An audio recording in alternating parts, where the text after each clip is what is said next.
And here is our completed structure.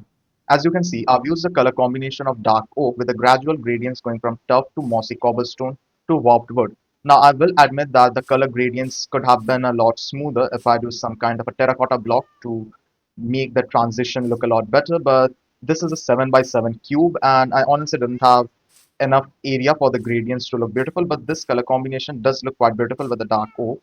Now, you might have noticed that I've added this thing over here. I don't know what this is actually called.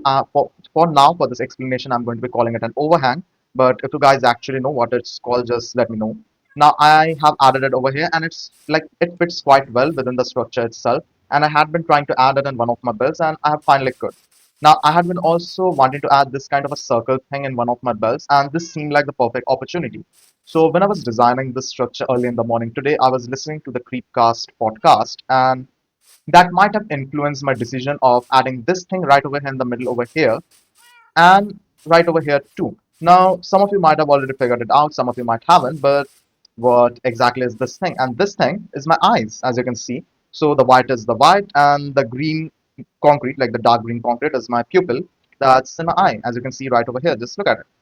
So that's what I wanted to add. And basically, this is our dripstone farm. On the inside, the eyes are visible, and I wanted to add on the behind some kind of a veins coming out of the eyes, so it looks a lot more gross in a way. And I do like the idea of that. It's going to be creepy, and it's a different vibe than I would usually go for. But it's something new, and I want to try it out. It is going to be a bit graphic, considering there are going to be veins falling out over here and over here too.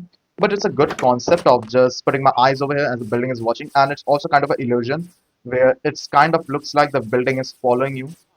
Like the eye, it is kind of like following you, and from this over here too.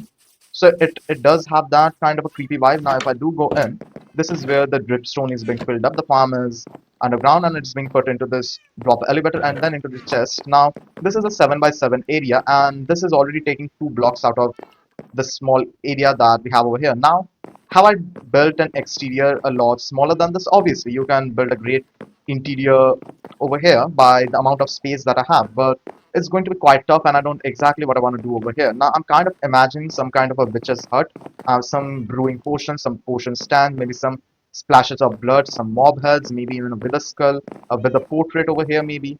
So this is going to be kind of a creepy area that I'm trying to think. Now, I'm going to try to finish this up in between the episodes, but I might make a behind the scenes episode for it because this is something that I haven't done before, and it would be quite fun to just show you guys my thought process as I'm going through building it. So yeah, that's about it.